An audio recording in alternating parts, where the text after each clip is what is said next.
What Americans love most about living in Canada often begins with a feeling they can't quite name. It slips in quietly, somewhere between the rhythm of the streets and the softness of everyday interactions. At first, the landscape feels familiar: wide roads, suburban neighborhoods, familiar storefronts, but beneath the surface, something gentler hums. The atmosphere seems to move at a lower frequency, shaped by habits that reveal themselves slowly. Many Americans describe the experience as stepping into a version of North America that feels strangely peaceful. A place where the volume has been turned down just enough to notice details that once disappeared in the noise. That first impression often begins with the calm of public life. In Canadian cities, crowds flow without urgency, conversations remain soft, and even the busiest spaces carry a steady quiet. People stand patiently in line, hold doors longer than expected, and exchange brief, polite acknowledgments that feel universal rather than performative. It's here that Americans first sense a cultural rhythm fundamentally different from home. The everyday tension they once carried: hustle, vigilance, expectation, starts loosening as they walk through streets where strangers move with ease and unspoken trust. The absence of edges and emptiness. It's space. Space to breathe, listen, and exist without constant pressure. The deeper they settle, the more these impressions grow into patterns. Politeness, often joked about back home, reveals itself not as decoration but as a cultural logic. Sorry becomes a connector, smoothing interactions and signaling awareness of others. Small acts: thanking bus drivers, apologizing for passing too closely, offering quiet assistance to someone struggling with bags, form a social landscape built on consideration rather than competition. For Americans accustomed to directness and speed, this restraint can feel almost ceremonial, yet its sincerity becomes unmistakable. These gestures aren't about perfection. They are about preserving harmony in shared spaces. A value reinforced from childhood and lived out in hundreds of tiny moments each day. As the seasons shift, another Canadian influence emerges: the transformative culture of winter. What begins as shock, the cold, the snow, the preparation, soon becomes a window into a collective resilience. Canadians meet harsh weather with efficient systems, communal support, and a kind of humor that makes even the most brutal days feel manageable.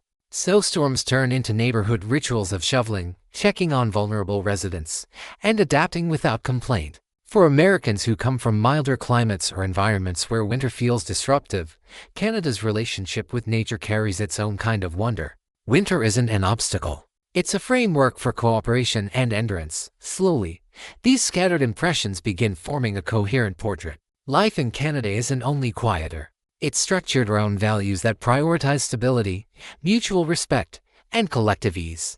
What Americans love most isn't a single thing, it's the emotional climate created by these habits. A sense of safety, not just from crime but from social friction. A gentler public atmosphere that makes ordinary days feel lighter. A cultural consistency that leaves space for balance instead of exhaustion. And it is often in this early discovery phase, before deeper shifts occur, that Americans begin to understand why life here feels so different. Canada doesn't demand calm. It cultivates it. As weeks turn into months, Americans begin noticing how deeply Canadian values shape the subtleties of daily life. What once appeared as simple politeness reveals itself as a broader cultural template, one that prioritizes collective ease over individual assertion. The absence of constant hurry, the measured tone of conversations, and the near sacred respect for personal space all layer into an atmosphere that feels uniquely stable. Even in cities with millions of residents, the emotional climate remains calm, marked by gentle cooperation rather than friction. People wait their turn. They merge without hostility. They give each other physical and social room. Over time, these habits reshape how newcomers move through public spaces, dissolving the instinct to compete for attention or dominance. Public trust becomes one of the most striking cultural differences. In Canada, systems from transit to healthcare to emergency services operate with an underlying expectation of reliability. That expectation shapes behavior in ways many Americans don't anticipate. Parents allow children more independence, seniors navigate cities with quiet confidence, and strangers interact without the guarded caution common in parts of the United States. This trust extends into small behaviors: unlocked bicycles leaning against storefronts, forgotten items left untouched, and people offering directions without suspicion. For Americans used to navigating environments with sharper edges, this sense of safety feels both unexpected and disarming. a reminder of what daily life can feel like when fear isn't woven into every routine. Even financial customs reveal a different cultural philosophy. In the United States, tipping is ritualized and often loaded with pressure. In Canada, the practice remains generous but less emotionally charged. Gratitude replaces obligation. Conversations around money tend to carry less performative weight, reflecting a preference for modesty over grandness. Success is measured through balance rather than spectacle, and flashy displays are met with quiet detachment rather than admiration. For Americans raised in environments where ambition is celebrated publicly and loudly, this understated approach to wealth feels refreshing, even grounding.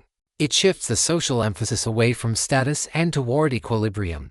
Work culture reinforces this balance. The pace is steady rather than frantic, and time outside the office is treated with respect. Evenings and weekends are protected, and taking vacation is encouraged rather than viewed with suspicion. The cultural understanding that rest fuels stability affects how people schedule their days, approach commitments, and maintain boundaries. Many Americans describe discovering a rhythm that prioritizes living over performing, a shift that initially feels almost indulgent before becoming essential. And then there is the weather, harsh and yielding, and strangely unifying. Winter turns the country into a landscape of shared effort. Snowbanks rise, temperatures drop, and life continues with a collective resilience that borders on graceful. Canadians prepare without theatrics, cars plugged into block heaters, sidewalks cleared at dawn, and communities helping each other without being asked. The cold becomes a cultural teacher, instilling patience, adaptability, and camaraderie. For many Americans, this seasonal unity becomes one of the most unexpectedly comforting parts of life in Canada. Gradually, Americans begin seeing their own behavior shift. The hurry softens. The guardedness fades. Interactions become gentler, slower, more intentional. Without realizing it, they start mirroring the cultural cues around them, holding doors longer, apologizing reflexively, offering quiet acknowledgments to strangers.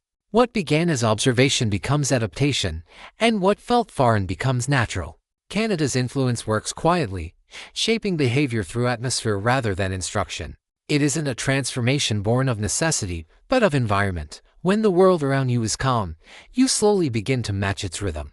Over time, the Canadian rhythm does more than shape habits, it begins reshaping outlook. Many Americans describe an internal shift that unfolds gradually, not as a dramatic revelation but as a quiet recalibration. The constant vigilance that once felt normal in the United States starts to feel unnecessary. Shoulders lower. The mind settles. Small moments, walking home at dusk without tension, waiting in line without impatience, interacting with strangers without suspicion, accumulate into a new emotional baseline. Safety becomes more than the absence of danger. It becomes a sense of ease woven into ordinary days. This ease extends into social life, where community operates as an unspoken foundation. Canadians rely on subtle acts of mutual responsibility, clearing snow from a neighbor's walkway, checking on elderly residents during storms, returning lost belongings without expecting praise. These behaviors are so common that they cease to be remarkable. They simply form the architecture of daily life. For Americans accustomed to individualism and the expectation of self-reliance, this quiet web of cooperation feels transformative. It reveals how profoundly a culture can shift when people expect one another to act with decency. Even simple interactions begin carrying a different emotional weight. The moment a driver waves someone forward at an intersection, the calm tone people adopt when conflicts arise, the patience shown during crowded commutes. These gestures aren't grand, but they shape a public environment where tension rarely escalates. Without the background anxiety that defines so many American city experiences, social exchanges feel lighter, less defensive. Many Americans eventually realize that the calm they admired at first is not accidental, but the result of countless micro-habits rooted in respect and restraint. The transformation deepens further when Americans reflect on the role of institutions.